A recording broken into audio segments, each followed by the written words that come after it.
Vivanians, ketemu lagi nih sama Reta Putri dan hari ini Viva Cinema kehadiran bintang tamu luar biasa, pemain dari film Teman Tidur. Ada Givina,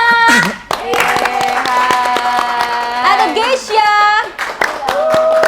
Kalina Oktarani, dan sutradara Reina Yohan. Kalau sutradara kita harus kenceng biar diajak ya. Oke, ini kita bakal ngobrol soal film Teman Tidur yang akan tayang 30 Maret 2023 mendatang. Untuk sebelum memulai nih ya, aku pengen nanya dulu nih sama para pemain nih. Pertama kali ditawarin, nih kamu bakal main di film Teman Tidur, apa yang terbesit di pikiran kalian? Mau siapa dulu nih? Boleh yang paling muda? Aku. Kalau ditanya jujur ya, dulu judulnya udah Teman Tidur atau kayaknya belum ya? Udah. Oh, oke. Dulu tuh sempat ada beberapa pergantian judul. Tapi kayaknya pas Teman Tidur yang terbesit di otak aku waktu itu bukan Teman Tidur asing hantu ya, tapi Teman Tidur apa nih gitu konotasinya. Ini secara jujur aja gitu. Tapi ternyata setelah baca skrip itu jauh berbeda dari hal-hal yang kita pikir negatif itulah gitu. Jadi ternyata ceritanya cukup menarik dan cukup dalam aja sih menurut aku. Kalau Geisha?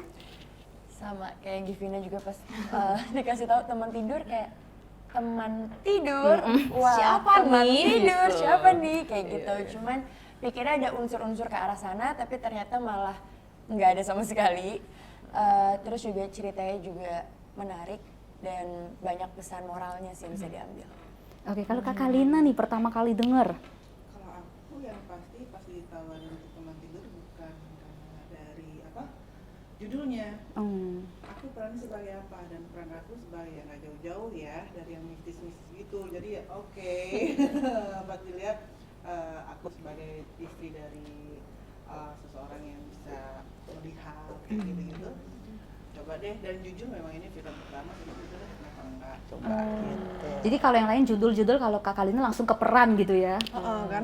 Karena pasti aku kalau ditawarin sesuatu pasti tuh dilihatnya karena backgroundnya aku gitu. Iya bener. Kalau anak muda mah langsung di judul gitu ya. Judul dan cerita Tapi sih. pertanyaannya kalau denger Teman Tidur, Iya, judulnya. tanggapannya apa gitu kan? Bener dong. Saya salah. Itu dia. Saya maafin nggak apa-apa kok. Saya ramah pemaaf.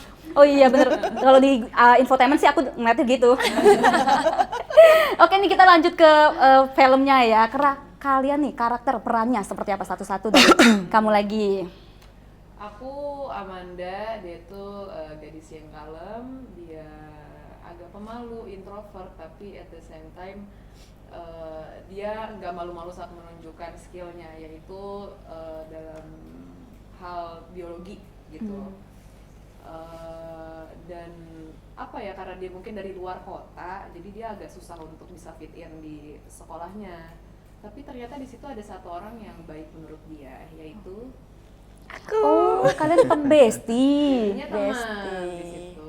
Cuma dia doang yang baik sama aku, yang lainnya tuh kayak ya anak daerah gitu.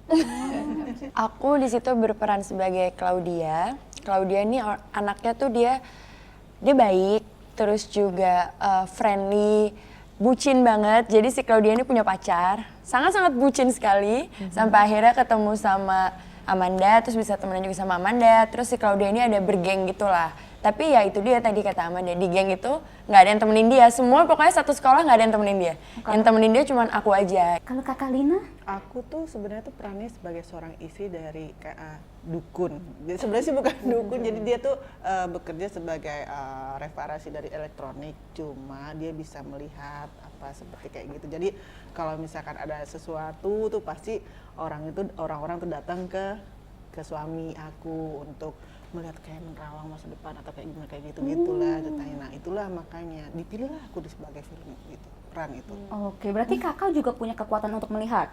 Saya. Nah makanya kalau mau tahu nonton aja film. Waduh, mantep Kalau banget. yang sekarang ya. Bagus nih, S3-nya bagus Iya. nih ya. Tiga marketingnya ya. Iya bener. Tapi susah nggak sih mendalami peran kalian masing-masing tuh? Kalau dari aku sendiri sih, aku melihat diri aku agak-agak mirip Amanda ya sebenarnya. Sebenarnya dibalik mungkin orang-orang tahu aku orang yang ceria, ina-inu, tapi sebenarnya aku tuh pendiam gitu. Aku lebih merasa nyaman ketika aku sendiri di rumah. aku nge-recharge diri aku ya dengan cara seperti itu. Tapi bukan berarti aku tidak butuh orang lain. Aku tetap nge-recharge bertemu orang lain, tapi di satu sisi aku juga butuh sendiri. Gitu Berarti sih. nggak gitu sulit ya karena karakternya hampir sama. Kalau Gesya sulit nggak? Sebenarnya sih pas di awal-awal tuh nggak gitu sulit karena sama-sama friendly kan yang tadi aku bilang kan. Cuma kan ada suatu kejadian, jadinya dia tuh berubah menjadi lebih tertutup, terus jadi lebih ke Amanda dan itu bukan aku banget sih.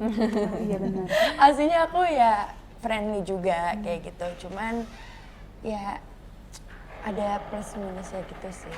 Tapi oke kok nggak yang sulit-sulit banget atau gimana gitu. Palingan kalau misalnya ada yang adegan karena dia atlet renang kan berarti itu harus bagus banget nih berenangnya, sedangkan aku tuh terakhir berenang kayak itu SD deh kalau nggak salah. Oh iya? Iya. Ya Allah. Aku suka banget renang cuman terakhir tuh SD, jadi kayak mesti belajar renang lagi, terus aku nggak bisa gaya bebas tapi aku harus belajar gaya bebas lagi kayak gitu aja sih. Berarti ada pelatihan untuk berenangnya ya di film ini. Iya. Oke. Kalau Kak Kalina ada kesulitan nggak jadi istri paranormal? Gimana gitu ya pertanyaannya? Sebenarnya sih bukan sulit sebagai seorang istri dari paranormal itu gitu. Karena memang basicnya dulu kan bukan kita membahas masa lalu ya. Orang tuh melihat seorang Kalina tuh kayak mistis gitu kan dengan masa lalu aku yang begitu kesannya ya Allah. Ya Allah. Enggak, tapi dengan masa lalu aku juga orang melihat kalau aku memerankannya bukan di situ sebenarnya kesulitannya, tapi karena berhubung ini film pertama aku dalam bermain film ini pertama kali, jadi aku lebih banyak nanya ke teman aku, ke senior, jadi aku tidak malu untuk bertanya gitu. Jadi lebih kalau mendalami karakternya ya udahlah seperti kurang lebih sebagai Kalina, bukan berarti aku menyepelekan atau mengecilkan peran aku, tidak, cuma lebih karena gue bisa nggak ya main film sebenarnya kayak gitu. Ini kita mau nanya nih, ini inti ceritanya tentang apa sih sebenarnya, apa yang pengen diangkat dari film ini dan apa yang ingin orang-orang tuh biar tahu gitu tentang film ini, maknanya tuh apa? Wah, kalau makna sih gue berharap penontonnya yang nangkep nantinya di belakangnya ya, karena kan orang interpretasinya beda-beda, tapi intensi kita adalah di awal itu adalah memang untuk nangkep sisi gelap persahabatan, terutama kalau arahnya ke akhirnya buntutnya ke bullying dan hal-hal yang kita justifikasi kayak kekerasan dalam persahabatan gitu kita justifikasikan secara nggak sadar karena ada peer pressure. Sekolah itu kan sebenarnya satu institusi yang ngebuat kita secara nggak langsung mikir kayak gitu normal kok, dia sih layak lah dapet itu gitu, nggak, itu memang dia deserve itu gitu. Akhirnya orang yang dibilang deserve itu adalah korban bullying gitu. Jadi si film ini sih emang ke situ arahnya gitu. Kita pengen waktu awal mulai duduk inisiasi bareng sama scriptwriter dan tim EP, executive producer, kita ngomong itu mau bikin horor tapi jangan yang cuman sekedar entertainment aja gitu. Kita pengen aja ini ada horor yang relate gitu, dan kalau bisa ada message karena memang ya satu bikin film pakai duit ya kan, kenapa enggak sekalian kita bikin sesuatu yang ada maknanya buat kita lah, paling enggak yang ngebuat pertama-tama ya kan. Nah, mungkin itu sebabnya waktu teman-teman baca skenario-nya mereka tertarik juga gitu, maksudnya nggak cuma sekedar kisah di SMA aja tapi ada sesuatu di balik itu gitu. Nah kalau ini juga nanti nih kebetulan kan terlihat juga sama keadaan sekarang nih, ternyata banyak sampai banget. sekarang pun masih, dan kayaknya di budaya Indonesia bullying itu sesuatu yang underlying, sesuatu yang di bawah kesadaran kita gitu. Kayak di kantor ini pasti ada dong yang suka dipanggil sesuatu ya nggak sih, kayak tadi saya percaya di misalnya maksudku, memang buat lucuan nggak apa-apa, tapi ketika itu udah sampai ke level kita melakukan sesuatu yang kita nggak sesuai sama kata hati, menurut gue itu horor sebenarnya. Horor sebenarnya itu adalah ketika kita mengamini bullying dan kekerasan, itu horor sebenarnya. Jadi itu sebabnya awal muasal kurang lebih itu, kita pengen bikin sesuatu yang horor, oke, tapi ada sesuatu nggak yang bisa kita sentil. Berarti relevan sama kehidupan orang-orang sekarang ini ya, Iya. relevan banget gitu.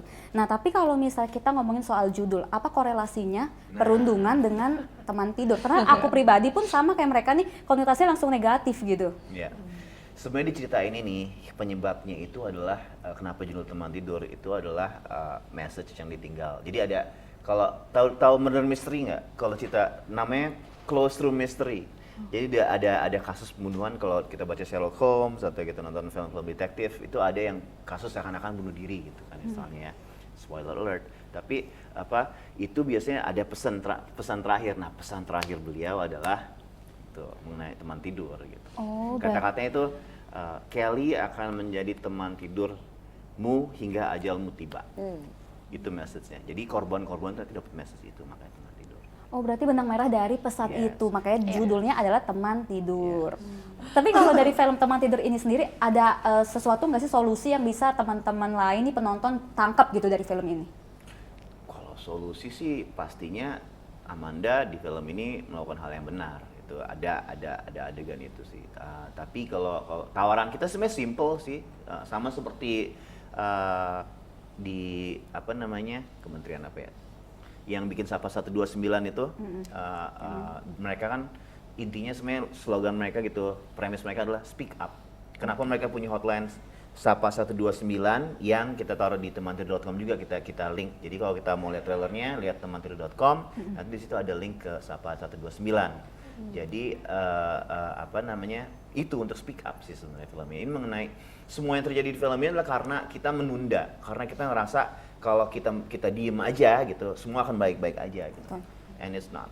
Menurut kalian, orang yang menjadi korban bully, apakah karena dia mentalnya lemah? Apakah karena dia nggak dekat sama Tuhan? Karena kan kalau kita lihat nih komentar netizen, setiap ada yang bunuh diri dari orang Korea, pasti disalahin adalah, ya nggak kenal Tuhan tuh padahal hidupnya enak, ya kan? Maksudnya, Korea iya lagi. kan? Aku korban bully. Bener-bener. Soalnya Oh, betul, iya, emang. Aku korban bully. Gimana coba boleh cerita nih Kak Kalina nih? SMA, waktu SMA aku jadi korban bully dari kakak kelas. Terus belum lama ini kan, berapa tahun belakangan ini, Bapak kenapa ketawa Pak? Karena saya mengalami hal yang sama. Ya. Berita-berita, aku bukan menjelekkan seseorang ya, berita aku 2 tahun belakangan itu banyak yang negatif tentang diri aku. Netizen lah kalau misalkan kita ngomong juga ngatain aku seperti apa, bilang oh Kalina begini, Kalina begitu. Mereka tuh tidak tahu bahwa apa yang mereka katakan tentang aku, dan kasarnya lu kan nggak kenal gue, lu nggak tahu siapa gue, tapi lu bisa komentar tentang gue, emang lu Tuhan, kayak gitu kan. Sekali 2 kali sampai teman-teman bilang, udah lu nggak usah baca komentar netizen, lu nggak usah baca yang namanya orang tuh komentar apapun tentang lu, ibarat tutup aja, emang kita nggak punya mata. 1, 2 kebaca, 3, 4, aduh lama-lama, sampai aku mikir gini, iya juga ya, sampai tadi kayak dibilang banyak kayak di Korea gitu ya, bunuh diri, memang mereka tuh nggak kuat mentalnya menghadapi bullying dari netizen gitu. Orang tinggal ngetik, selesai, udah gitu. Nah kita yang saat itu kita nggak tahu bagaimana kondisi psikologi kita, apa kita lagi down, atau kita lagi ada masalah dengan keluarga atau siapapun gitu. Mereka nggak tahu gitu. 1, 2 orang oke lah, tapi kalau udah banyak puluhan, sampai kalau saya baca dari YouTube, dari Instagram, dari mana yang komen tentang saya aja itu, saya tuh jujur dibilang nggak kuat. Tapi saya bukan saya soal agama, saya larinya kalau misalkan endingnya ya itu saya sholat apa segala macam doa atau curhat sama orang terdekat saya gitu, yaitu siapa, sahabat atau keluarga.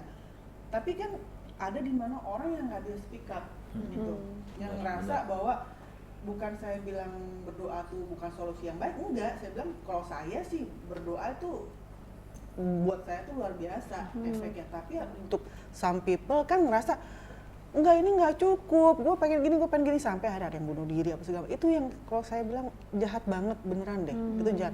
Waktu SMA juga kayak gitu, saya berontaknya saya di mana, saya tuh sampai tonjok pintu kelas saya. Sampai ditamperin lagi, lu kenapa nggak suka? Ya nggak suka lah, siapa yang suka? Lu dulu kan zaman dulu tuh bilangnya digencet gitu kan. Lu gencet gue nggak salah apa, cuma gara-gara gue pakai rok segini doang gitu. Lu maki-maki gue gitu. Akhirnya ribut gitu kan. Nah itu ada beberapa orang yang berani, tapi ada orang juga yang nggak bisa untuk ngomongkan. Ya gitu. Balik lagi ya apa ya? Kalau saya pribadi, karena saya merasa korban bullying, kalian susah sih ngasih tahu banyak orang ya. Kalau untuk kita dulu deh, untuk kita pribadi, jangan mendengarkan. Kalau bisa, kalaupun ada seperti itu ya udah anggap aja sebagai penggugur dosa lu deh. Karena itu yang terjadi sama saya gitu.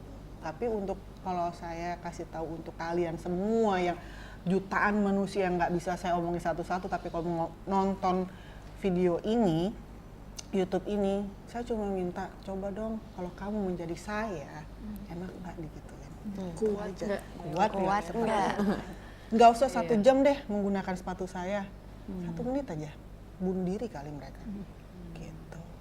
Oke, kalau Kak Kalina lebih ke Tuhan gitu ya, pendekatannya untuk tidak salah ambil keputusan gitu dalam kasus bullying ini. Kalau kamu? Kalau aku dari awal tuh masalah mental itu sangat sensitif sih buat aku, karena mental kuat, mental lemah, menurut aku itu nggak ada takarannya yang mutlak gitu loh. Mental kuat tuh yang seperti apa sih, mental lemah tuh yang seperti apa sih, aku tuh nggak pernah tahu masalah itu.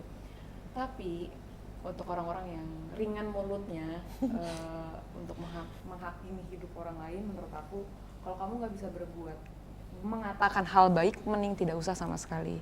Karena balik lagi, benar kata Mbak Kalina, mereka nggak tahu keadaan psikis orang itu ketika diomongin tuh lagi kayak gimana. Let's say dari hal kecil aja, hal kecil aja. Misalnya, aku dulu pernah dalam keadaan badan sangat gendut, misalnya. Terus aku udah berjuang mati-matian nih diet, tapi kan prosesnya pasti lama kan. Baru aja seminggu aku diet, terus orang-orang udah tahu, oh Vin lo diet, orang nggak kelihatan, ngapain lo gini.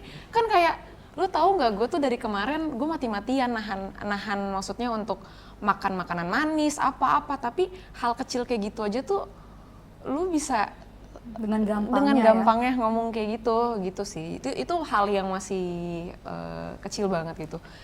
Terus kalau dibandingin hal-hal yang lebih gede lagi, ya aku nggak kebayang sih orang tuh kenapa makanya bisa mengambil keputusan gegabah seperti bunuh diri ya. Aku ngebayanginnya dia benar-benar udah nggak ada siapapun untuk bisa, iya bener, nggak ada hope sama orang yang mau dengerin dia gitu loh. Jadi at least misalnya kalian memiliki teman yang jarang cerita atau apa, atau punya masalah hidup, kalian nggak perlu kok sok-sok nyari solusi hidup untuk mereka kayak gimana. Cukup temenin dan dengerin aja, menurut aku tuh udah Tahu nggak yang cukup. lebih parahnya lagi apa? Kadang-kadang yang aku dengar suka gini, aku merasa diri aku tuh bukan seorang artis, tapi hanya kebetulan orang mengenal aku gitu. Tapi kadang-kadang dari mereka yang setelah apa yang kita rasakan tuh, kita ada yang masuk rumah sakit, ada yang bunuh diri segala macam, mereka tahu nggak dengan gampang ngomong, kan lu artis, lu harus terima dong, profesi lu artis ya, lu harus terima dibully, lu harus terima di ini, harus terima gitu. Hey, artis juga manusia kali. Tapi beneran gitu, mereka yang mereka nggak tahu adalah kita nggak memilih profesi ini sebagai artis ya, hanya kebetulan pekerjaan kita yang menuntut kita akhirnya dikenal sebanyak orang gitu. Tapi bukan berarti kita juga menerima bulian kalian kayak gitu. Orang-orang biasa yang bekerja kasarnya nih, mau tukang beca, kayak mau apa, dagang kelontong segala macam juga mungkin punya kesalahan yang sama, tapi kenapa? Karena mereka tidak dikenal, jadinya kehidupan pribadinya mereka tuh tidak diekspos kayak gitu. Ini gue curhat loh beneran. Sekarang gue curcol. Berarti benang-benang kusut di film ini, misteri-misteri film ini itu akan diselesaikan sama dua peran ini ya? Benang kusut ya, gue suka kata-kata. Bener kan? Iya. Maksudnya ada banyak teka-teki loh. Dari yang si Kelly, kemudian persahabatannya, tiba-tiba kenapa dia bisa membunuh diri gitu kan. Dan balas dendam itu kan pasti teka-teki. Berarti semuanya benang kusut itu ada di mereka nih penyelesaiannya. Di semua pemain sih. Iya. Punya peran. Semua ada perannya. Iya, semuanya ada porsinya masing-masing. Oke. Kayak dia nyuruh anak-anak itu gali kuburan itu. Iya, ada semuanya ada kontribusinya masing-masing lah gitu. Sama-sama penting semua. Solusinya. Kisah hidup aku buat film kan lucu juga ya. Bagus juga kali Let's go. Nanti gue cerita, gue curhat kayak gini-gini. Habis ini dibicarakan. Oke, kalau Mas Ray sendiri ngedirect kalian gimana nih? Keras nggak? Oh, nanya gue atau nanya mereka? Mereka dong. Baik banget. Baik banget. Baik banget. Kita ngomongin mental, bully. Kita nggak tahu kalian kena mental nggak sama dia? Iya. Ayo. Enggak sih, so far aku mengingat proses syuting menyenangkan karena Kecuali bagian tidur kan? bagian tidur karena kurang tidurnya. Oh iya benar gue tidur beneran ya di situ. Nah, terus maksudnya untuk pengalaman pertama aku syuting film saat itu Bung Ray sangat sabar sih untuk ngembimbing aku, ngasih tahu aku karakternya seperti apa. Gue suka ingat gimana dulu ya. Gitu. Jadi yang menyenangkan sih nggak gimana-gimana. Iya, dan Bung Ray juga anaknya juga kita tuh bisa apa ya?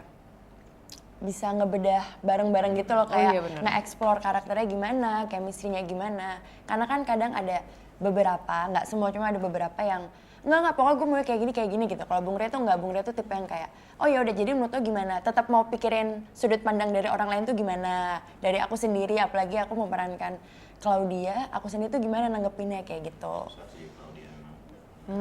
Ini apalagi nih Amanda. Nah kalau Kak Alina nih kan masih baru nih, perdana main film layar lebar, ada kesulitan nggak nih? To be honest, aku tuh lupa ya dulu, karena udah lama banget ya. Lu tuh gimana ke gue gitu. Cuma kalau aku pribadi, dimana kalau misalkan memang dia sebagai sutradara atau siapapun yang menurut aku memang di atas aku, walaupun dia usianya di bawah aku, tapi dia lebih senior di perfilman, aku tuh tidak mau ambil hati kalau memang akunya tidak bagus gitu, atau aku dikasih tahu kayak aku dikritik gitu. Yang dia natural aja gitu. Dan aku tuh nggak bisa kayak gini, kayak Bung Rey bilang, Kal, lu tuh jelek banget di situ, ulangin lagi misalkan tuh dia kayak gitu. Nah aku terima karena memang iya ya, gue nggak bagus. Gimana sih yang bagusnya gimana sih? Dan aku tipe yang seperti itu gitu loh. Aku tipe yang dimana gue nggak mau baper di pekerjaan gitu, karena kalau misalnya baper lu nggak akan bisa bagus. Bener. Iya, betul. Kayak gitu. Iya, aku lebih prefer yang lebih baik dikritik terus, karena dengan dikritik itu jadi aku jadi bisa explore lagi, bisa harus lebih bagus lagi, bisa lebih lebih ngembangin diri lagi gitu ya dibandingkan. Kalau dia sih gue inget banget nih, ini dia niat banget. Nah coba nilai satu-satu. Jadi keinget ya, jadi keinget ya. Belum sampai satu-satu lagi dia dulu nih, soalnya keinget baru keinget. Kalau dia niat banget dia sampai bawa acting coach sendiri kan. Oh iya bener, aku juga diajak waktu pertama itu. kali kita reading tiba-tiba kemana kelama sih Keisha. Oh itu lagi reading kan di bawah readingnya dia bawa sendiri. Jadi memang ada ada hal yang diingat pasti ya, itu kan di luar ekstra gitu. Tapi kalau to be fair, karena lu nanya mereka gimana direct sama gue, yang namanya film itu kan, yang namanya aktor itu kan manusia ya, bukan robot ya, bukan sesuatu yang gue program dulu dan lo jalan seperti apa yang itu, enggak kan. Dan yang lebih dari robot itu gitu, algoritma mereka lebih dari algoritma gue gitu, mereka punya pengalaman sendiri sebagai aktor yang bisa mereka keluarin gitu. Makanya gue sama dia nggak terlalu banyak directing karena dia udah keluar semua yang gue perlu. Natural tadi Natural gitu. I mean that's what you do. dan dia udah perlu sesuatu yang misterius dan she give me that. Dia udah gitu. Tapi kalau mereka berdua kan memang peran mereka kan banyak ebb flow bahasa Inggrisnya, banyak naik turun, banyak belok-beloknya. Jadi memang mau nggak mau harus ngobrol. Nah kadang-kadang orang tuh ngasih aku kayak peran gitu, kebanyakan ya emang udah dengan seperti kayak kesehari-harian aku pengen tahu nggak sih kalau kasih peran, nanti kalau misalkan ada film lagi gue jadi orang gila kasih ke gue nggak apa-apa deh. Siap. Karena beneran jadi kayak pengen lebih banyak belajar lagi. Tapi gitu. bener loh, acting itu sesuatu yang underrated sih di Indonesia. Kita selalu ngelihat, tadi baru ngobrol sama Divina di mobil dalam jalan kesini, gue juga baru sadar dia bilang, gue bilang lead actor itu, pemeran utama itu tuh sebenarnya itu bukan cuma talent aja, tapi ada momentum, Jadi kayak sekarang papan atas ini mereka punya momentum dan mereka bisa udah di atas gitu. Tapi sebenarnya yang lebih penting itu yang buat gue sadar gitu, waktu ngomong aktor yang bukan lead itu yang paling penting. Kita selalu ngomong film kita kurang sesuatu, selalu akan kurang. Tapi menurut gue kita tuh selalu lupa ngomongin acting. Acting ini cuma kita mikir ya udah di atasnya di layar doang gitu. Tapi sebenarnya acting itu is more than that gitu. Ini orang-orang yang bayangin ya, jadwal kalian gimana kalau syuting? Setahun bisa berapa film, ya kan? Berapa banyak peran yang lo peranin? Berapa macam gaya acting yang diminta sama filmnya gitu. Itu susah loh. Nggak aneh ada yang bunuh diri gara-gara aktor ya kan. Kita ngomong Joker ya kan. Ngomongin Batman waktu itu siapa itu? Heath Ledger. Misalnya. Dan sekalian juga ngomongin meninggal di film ini, sebenarnya film itu sebenarnya bukan cuma filmnya aja guys. Ini yang gue sebel banget akhir-akhir ini tuh. Kita rilis di hari film nasional kebetulan tanggal 30 Maret. Jadi kepikiran sama gue momentumnya. 30 Maret hari film nasional, tapi Indonesia masih belum melihat film Indonesia itu sebagai film, bukan sebagai film itu sesuatu yang dibuat rame-rame. Di produksi ini sayangnya kita kehilangan 5 teman waktu pandemi. Korban pandemi ada 5 orang. Salah satunya kolaborator tersayang buat sahabat gue, Jaya. Terus kita ada Ruli. Yang menjadi Terus itu ada yang magang juga meninggal di sini. Jadi gampang untuk kita mendismiss. Ini sedih banget karena banyak film daerah yang dibilang film daerah nggak dapet tempat tayang misalnya.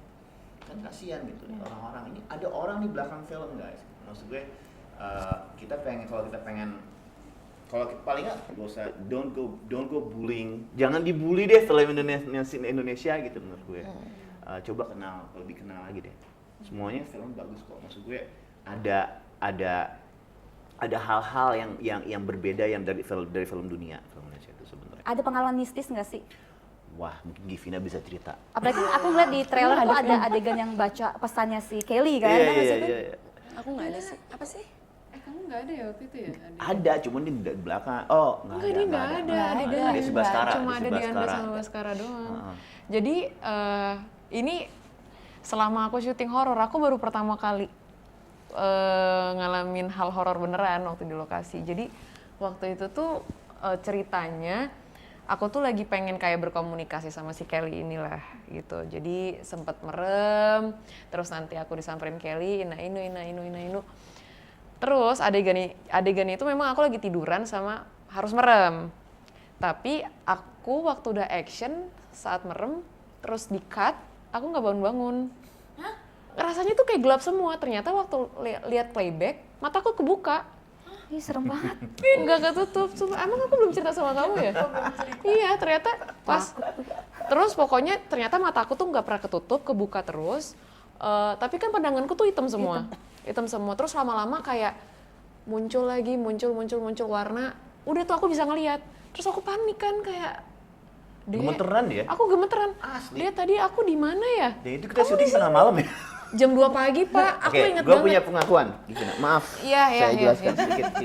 Jadi di tempat kita syuting itu ternyata ada yang bunuh diri. Iya. Iya, aku diceritain juga Mas Sapal di situ. Tapi ternyata Baru dikasih tahu sekarang itu ya. tempat syuting itu mestinya memang nggak boleh dipakai, dari kasih tahu Mas Satpam. Gue nggak tahu. Udah gitu gue main masuk aja, terus gitu mindahin barang. Dan ternyata begitulah. Di sekolah. Dan itu memang maksudnya aku juga ada salahnya adalah kan mungkin waktu itu badan kurang fit juga karena kecapean. Terus aku juga mulai melupakan peringatan dari mama. Mama tuh selalu ngingetin, ini kan film horor. Kamu jangan lupa setiap ke set izin, salam dulu, baru kerja gitu. Ngomong kalau kamu di situ cuma buat kerja doang. Oke, Ma. Dari situ aku tersadar. Terus ada orang pinter tapi aku nggak tahu dia siapa di situ. Iya. Dia ngebantuin aku, ngebacain doa, memegang tangan aku. Dia ngomong, tadi itu ada yang mau ngasih kamu peringatan. Untungnya ada orang-orang pintar itu emang sengaja dihadirin ya? Kayaknya ya memang ada aja. Biasanya di kru kita suka ada yang bisa. ada yang ternyata bisa gitu loh, bisa baca, bisa ngerasain. Jadi sekalian mungkin kalau ada orang apa-apa. pinter sih, satu aktor gue pinter semua sih. Oh iya, bukan itu.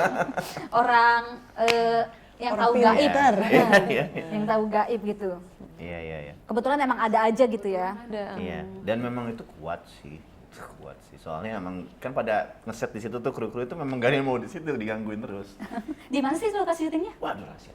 Oh gitu. Takutnya pada kesana ya. Soalnya Sebelah tempat kamu syuting. kan orang Indonesia kalau yang horor-horor tuh viral. Dia kan dia ngeliput gitu. Oh jadi rahasia ya. Tapi daerah Jakarta. Tangerang sih. Oh Tangerang. Tangerang. Itu kan pengalaman mistis ya. Kalau paling seru nih, pengalaman paling seru yang nggak bisa kalian lupakan. Satu-satu dari Givina. Yang tadi. Itu nggak seru dong. Dulu yang lebih seru kalau lu tenggelam di air. Oh iya, astagfirullahaladzim. Iya, jadi Givina tuh derita banget sih. Givina tuh lebih parah daripada dia, berenangnya lebih parah. aku bener-bener Vina nggak nggak bisa bisa berenang. Aku tuh nggak bisa berenang. Iya, Dulu dia nggak bisa berenang. jadi gini Kak. Dulu ketika kita ngobrol-ngobrol nih buat ngekunci kontrak, ditanya kamu bisa berenang apa enggak? Bisa. bisa berenang kayak gimana aja dulu dulu ya. Maksud aku kalau aku tuh setiap ke kolam renang, kalau aku bisa nginjek bawahnya, aku ngerasa aku bisa berenang.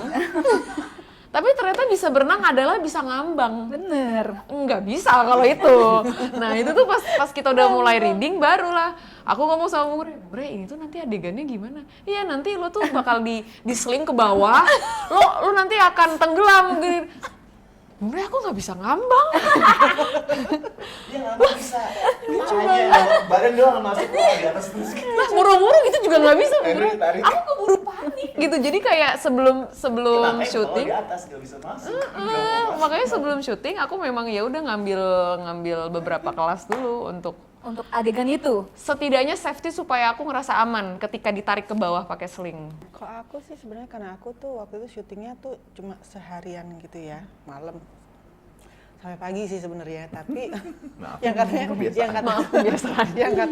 yang katanya tuh dibilang oh enggak kok bakalannya sampai jam sekian gitu, tahu lebihnya tuh sekian jam gitu loh ya, sampai jam sekian ya sekian jam lebihnya gitu, cuma Iya. karena Tapi itu karena hujan juga waktu itu. Iya. Oh, alasan.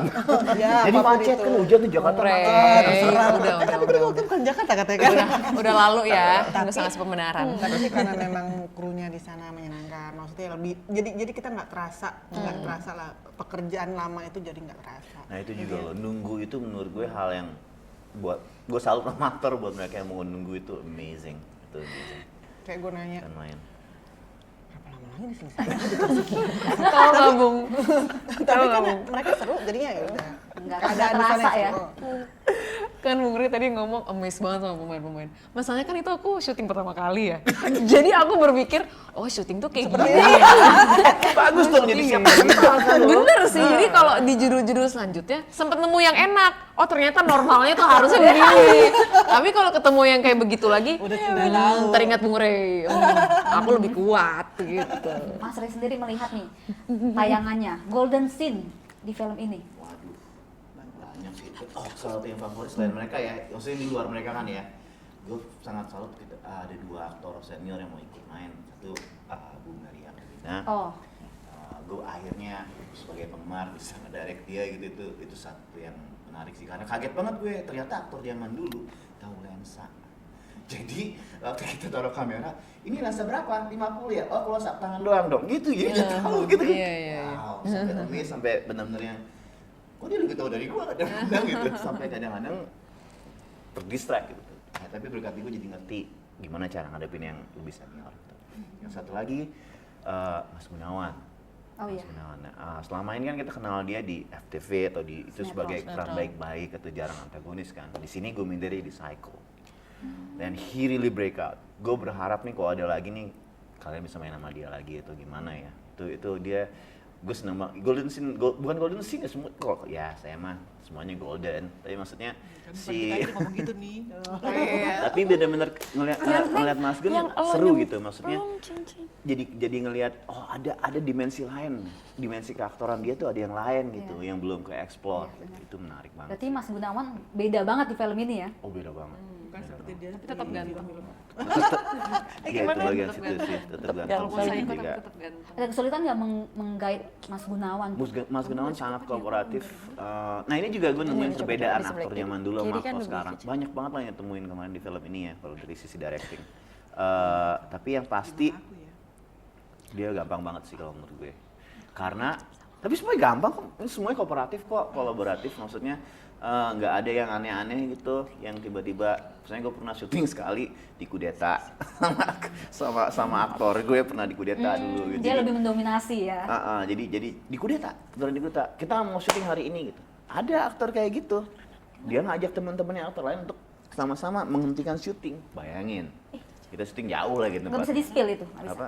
Janganlah. Nggak, karena gue ngerti itu proses juga. Dan bagus karena dari situ kita semua gain trust, mutual trust. Abis setelah kita kudeta, duduk bareng segala macem, semuanya lancar. Jadinya apa sih? Tapi kan artinya emang ada yang cenderung susah diajak kolaborasi gitu. Kalau ini enggak, semuanya alhamdulillah semuanya baik. Dan semuanya mau going extra mile. Ya. Kayak ada adegan gali kubur malam-malam dihujanin gitu kan, itu kan extra mile banget, jatuh-jatuh di lumpur gitu kan, mau gitu, itu menurut gue tuh luar biasa sih. Bentuk pengorbanan mereka ya untuk film ini. Kasih tepuk tangan dulu. Oke, itu kan tadi soal para pemainnya ya. Nah kalian nih, gimana sih membangun chemistry? Karena kan harus jadi bestie banget nih. Iya. Sampai sekarang bestie nih kan. Apa dari awal Bajunya samaan. Ayo. semua Kita semua Oh iya, gue juga sama. apa dari awal langsung akrab nih, langsung satu frekuensi? dari kamu dulu deh Ya gimana? udah, dari aku pastinya kan kenalan dulu, karena aku belum pernah kenal sama Givina sebelumnya. Itu pertama kali aku kenal sama semuanya di situ. terus ngobrol-ngobrol, terus juga ada proses reading, ada workshop ini semua segala macem. Kita sering-sering, kita bikin grup, kita sering jalan, gimana ya? Masukin grup, gila lu ya. Kan buat geng-gengan SMA. Geng SMA, grup SMA. Jadi maksudnya Gue juga gak masuk kok. Kuliah kan waktu itu kan. Kayak gitu, jadi banyak-banyakin ngobrol sih, terus kayak kita reading bareng, ngebuka skrip bareng, ngebedah bareng, lebih ke brainstorming kayak gitu-gitu sih. Mungkin karena waktu itu juga terbantu karena proses reading yang cukup, frekuensinya itu cukup banyak. Jadi kita sering ketemu. Nah dari setelah proses reading, kita juga sering main dulu setelah reading gitu loh. Jadi ngumpul-ngumpul, Habis reading, main. lanjut nih gitu, nongkrong-nongkrong. Emang prosesnya berapa lama sih dari film Ada ini? cinta. Nggak tahu gitu. Seinget Berapa nggak lama ada sih ya. reading sampai film ini rampung syutingnya? Kalau lagi Bung Rey. Gimana Bung Rey? Tapi kalau aku standarnya emang reading harus lama sih, karena lebih baik kita sebelum syuting semuanya peraktoran udah akrab, udah tenang gitu, udah beres, udah sama Givina kan aku 2 kali bikin film sama Givina. Film yang selanjutnya malah lebih lama lagi kita ya, dia belajar basket dulu. Iya. Jadinya Tapi itu juga karena pandemi sih untungnya. Iya, Jadi benar. jadi ada waktu Benar, lebih banyak benar, buat benar, belajar. benar. Main Waktu itu maksud lu pengangguran ya, jadi bisa. Gitu, tapi Gusil. kalau harapan gue kalau gue nge-hire seorang aktor adalah itu sih, memang waktu buat si film ini. Sama kayak apapun, kalau kita berharap besar tapi nggak kita kasih waktu, nggak akan jadi apa-apa kan. Itu sih. Jadi reading kita lama sih memang. Kalau sama gue sih pengennya lama. Walaupun produser selalu bilang gak boleh seminggu aja gitu, tapi gue ya 2 minggu lah paling nggak gitu. Aduh. Aku kayaknya ingat waktu itu kayaknya sekitar 2,5 minggu gitu deh. Tapi Iya, frekuensi iya. reading Iya. itu cukup Hampir Iya, tiap iya, hari iya. kan kita hampir tiap hari. datang. Hampir Iya, tiap seminggu hari, tuh 4 iya. apa 5 gitu. Di Kemang ya. Ke sekolah. Iya, di Iya, Kemang. di Kemang. Haji ya. Dan aku sih waktu itu sebenarnya sebagai anak baru agak takut juga karena mereka semua kan anggapannya udah senior aku lah. Nggak gitu dong, Vi. Ini kan aku jujur pertama kali. Tapi happy-nya waktu udah ketemu, mereka semua tuh tipe yang open, yang welcome, terus mau kenalan. Terus walaupun mereka banyak ngobrol tentang dunia mereka yang aku banyak nggak tahu, tapi aku senang aja dengernya. Oh ya gini-gini. Dan mereka mau mengajak aku gitu di conversation itu. Jadi dari situ aja aku udah happy banget sih. Oke, first impression kamu ke Geisha? Jujur dulu jutek. Dulu jutek. Tapi ternyata pas udah Banyak yang ngomong. Banyak yang ngomong. Karena Iya aku kan? banyak ngomong, karena aku kalau diem, apalagi mau tahu kan minus kan. Jadi iya, jadi misalnya aku lagi duduk diam gitu ya, terus di situ ada orang gitu.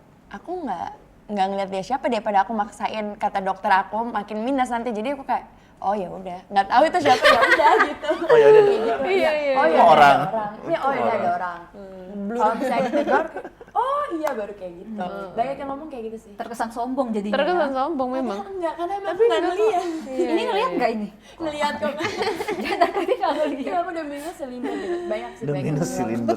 Tapi ya udah setelah kenal ya dia anaknya. Makanya kan ada istilah tak kenal maka tak sayang. Kalau ke Kalina, first impressionnya? Ada dari aku. Kita ketemu di itu nggak sih di sini? Ketemu atuh kan kita Ada. satu frame. Padahal nggak ada satu frame sama Ya, kakak. nggak ada. Kalau Nggak Givina ada ya? ada. Nah, Givina kamu ada. Ada. Kita nggak ngobrol banyak sih ya Kak waktu itu. Tapi waktu itu aku tuh kalau ngeliat orang-orang yang aku menganggap Kak Kalina tuh indigo gitu. Aku suka takut. Emang indigo, Kak? Ternyata enggak. Iya ya. Iya. Oh iya. Iya, nggak apa-apa Enggak, juga karena kalau maksudnya kayak indigo yang bisa baca pikiran. Aku tuh kadang suka, oke, pikiran gua nggak boleh yang aneh-aneh. Karakternya jadi kayak gitu. Itu dari aku kuliah. Aku punya dosen katanya, jangan deket-deket sama Pak ini, soalnya dia bisa baca pikiran. Nah, setiap aku diingetin kayak gitu, aku tuh langsung pikirannya, nggak boleh, nggak Diatur. boleh, nggak boleh. Jadi diatur gitu, tapi malah jadi kemana-mana gitu, itu anehnya. Jadi Itu sih, kepancing. jadi kayak agak segen aja dulu sama Kak Kalina. Tapi ternyata orangnya hangat sekali. Kayaknya baru di sini deh aku baru ngobrol banyak. Iya kan? Bener Iya, aku pas kemarin kita press con itu ya Kak ya. Itu baru pertama kali ketemu juga. Sama ini kedua.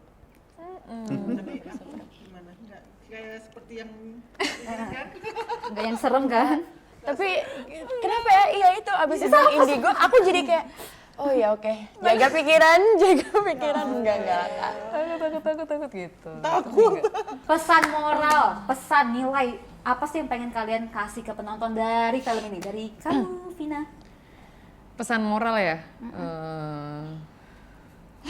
Apa ya? Sebenarnya kita tuh Jangan dari takut tadi sama orang indigo.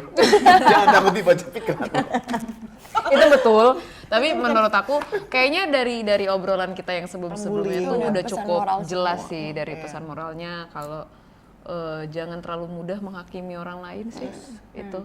Jangan pernah menyamakan standar orang sama dengan orang lain sama dengan kita gitu, karena setiap orang punya batasannya masing-masing, punya mentalnya masing-masing. Jadi kalau menurut dia itu parah, belum tentu menurut kita parah. Kita nggak boleh samain gitu loh, kayak harus saling mengerti, menerima dan menghargai itu. Kasih alasan kenapa penonton harus lihat film ini.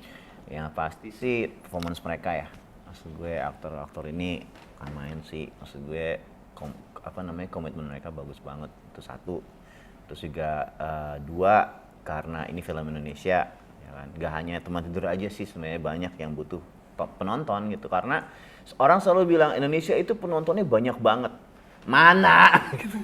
Where are you gitu.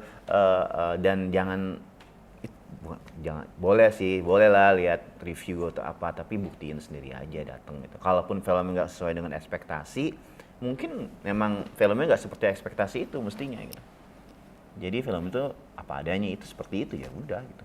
Halo semuanya, kami dari cast film Teman Tidur. Jangan lupa saksikan Teman Tidur tanggal 30 Maret 2023. Hanya di bioskop-bioskop. Kesayangan Anda. Oke Devi Panian, terima kasih udah nonton kita. Jangan lupa ke temantidur.com. Terus habis itu ada Sapa 129 buat kalian yang memang butuh bantuan. Harus speak up ya kalau kalian dibully. Sampai jumpa.